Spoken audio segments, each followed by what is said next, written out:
Oh, if the Patriots pulled off the greatest comeback in Super Bowl history, you could argue the Falcons suffered the greatest collapse. You got to feel for the city of Atlanta. Matt Ryan posting this on IG. We came up short last night, and my heart hurts for you, Atlanta. Hats off to New England. They played a heck of a game. We will adapt. We will overcome.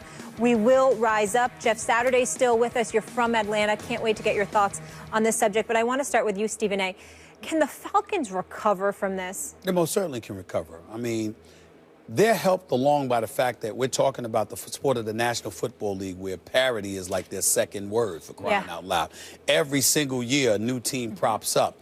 And if you're the Atlanta Falcons, you have a top-ranked offense, a top 3-ranked passing attack. The combination of Devontae Freeman and Tevin Coleman can really do some things out of that backfield. That offense is not going anywhere. You also happen to have the best receiver in football, as far as I'm concerned, in Julio Jones. And so Matt Ryan is your reigning league MVP, 38 touchdowns, just 7 interceptions. He was absolutely sensational this year.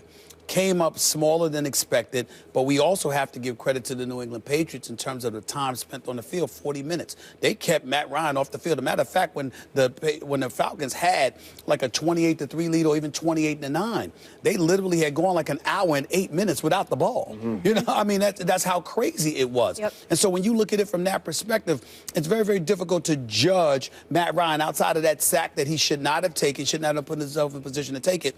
It's pretty hard to judge Matt Ryan and the offense too critically. And then when you look at that defense, I got to admit to you, for 2.5 quarters, I was incredibly impressed and shocked. I looked at Deion Jones. I looked at Freeney and Beasley and Jarrett and these boys and the way they were getting at Brady. The secondary is young, and they were going up against the surgeon. If they were going up against anybody other than Tom Brady or Aaron Rodgers, because I believe Aaron Rodgers has that capability, anybody other than those two, and they beat Aaron Rodgers, so let's not forget that. But if it's not Tom Brady, you're winning this Super Bowl. And so when I look at it from that perspective, I definitely think that the Atlanta Falcons have put the football world on notice that they're coming. This was a devastating loss, but they've been incentivized more so than ever to come out the block next season. And they weren't winning games by a field goal in the playoffs. Their offense is for real, and their defense was coming around, right? So, you know, can they recover? Of course they can recover. They got the talent to do it, and if their defense gets better, look out. And as they, enter their primes, they should.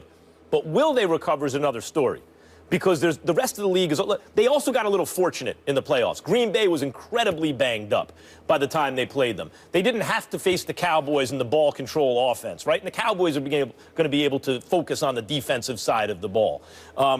The league catches on to what you run offensively and imitates. Next year's Raiders can be this year's Falcons, and almost were anyway, right? And look like they have more talent on the defensive side of the ball. I know it's the other conference, but in other words, the league adapts and comes at you. Can they recover? Look, Seattle lost in similarly devastating fashion to the Patriots, a game they should have won. And though they didn't go as far since then, it's not because they were psychologically destroyed. It's because Earl Thomas got hurt, and the offensive line fell apart. It wasn't a psychological destruction of the team. So the Falcons can, and it remains to be seen if they have the kind of wherewithal and character to actually do it. Yeah, I would say not only can they, I think they will. I mean, you're talking about Dan Quinn, who I have a ton of respect for as a head coach. Matt Ryan's leading the helm at QB. You got a bunch of young players who really gave this game away. I mean, if you look at this, give the Patriots a ton of credit. They hung in there. They battled. Greatest game, that I've watched Super Bowl-wise. It was incredible. I mean, I absolutely thought it was just an intense football game, but they made the errors to keep a team in it. This could have been a rout. I mean, let's. Who do you blame for that?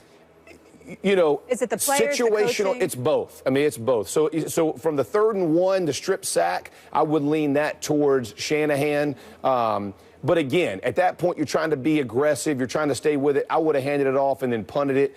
Okay, so the strip sack goes. The very next series, though, you're inside the 25-yard line.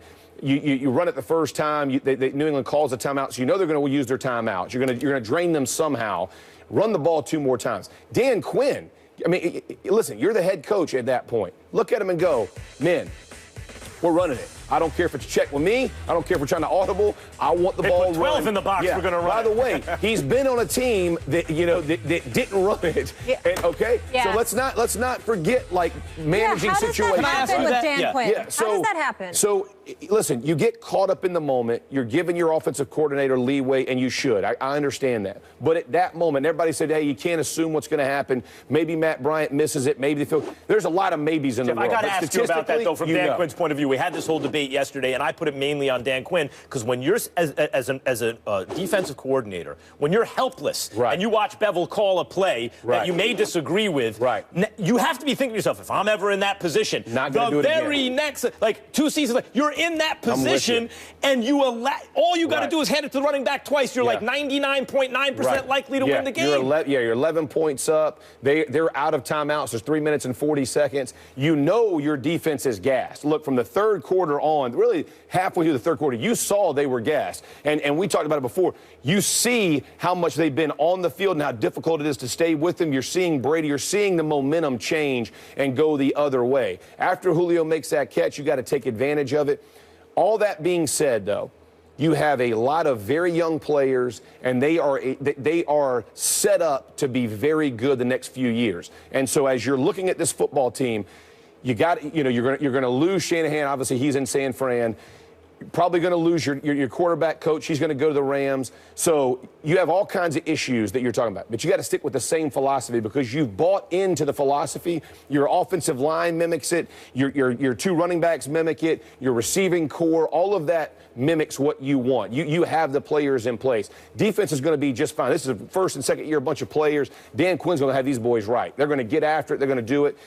But I think from a coaching perspective, you walk in and go, men, we let it go. But here's where you got to pull up the bootstraps, men. We got to keep battling because we are a very good football team, and this could be the start of a dynasty-style team, and I truly believe that. I told somebody a month and a half ago, this may be the deepest offense in total that I've ever seen. Yep. That's a greatest show on turf.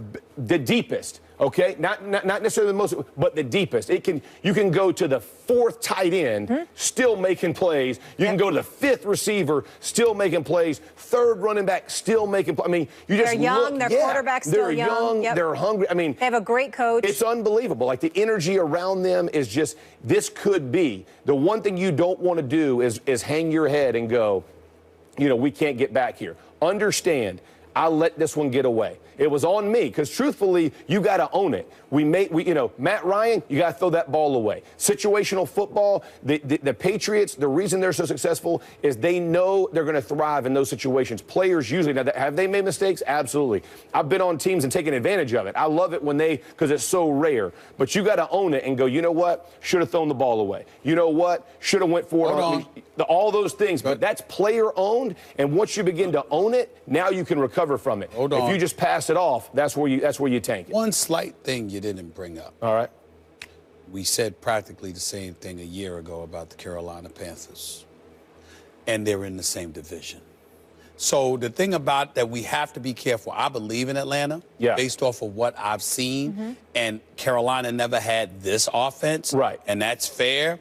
But the flip side to it is that they're within the same division. Right. And the fact that they're going to be butting heads with one another, and the last 2 losers of the Super Bowl are in the same division, and you got that brother Cam coming. Right. It's going to be very interesting. 2 other good quarterbacks in that division, too. But the teams aren't as strong. Right. Yeah, but they're struggling. Like, if you look at Carolina, from a coaching perspective, they struggle in the defensive backfield. This isn't going to be solved overnight. But that goes back to your parody comment earlier. Right? I mean, that doesn't, and they can't score like the Falcons can. Yep. The Falcons can. The problem they can put the pedal down, and it makes you play a different style of football. That's what they have to stay consistent in. They can't become something different. But Jeff, to Stephen A's point, watching Carolina in the playoffs, what they did to Seattle, et cetera, last year, the size of the athletes, man, they were tight. You had a sense, but you still had a sense they were going to be very good this year. I loved what they did, but I didn't think they were the same. I thought they were built inside out, which I respect. You know, defense and offensive line, front seven.